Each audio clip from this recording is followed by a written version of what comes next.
In the first two games, Elliott's long run was 10 yards.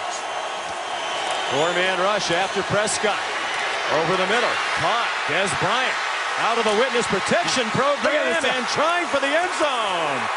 How about them Cowboys? Touchdown, Dallas. That's one of the great efforts you will ever see from a wide receiver.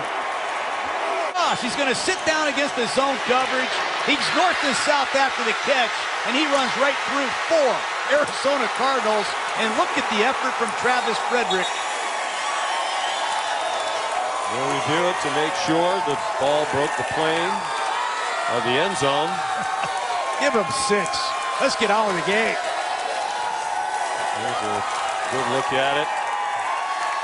Well, after the ending of yesterday's Detroit-Atlanta game, take another regret. I never saw the ball reach the end zone, did you?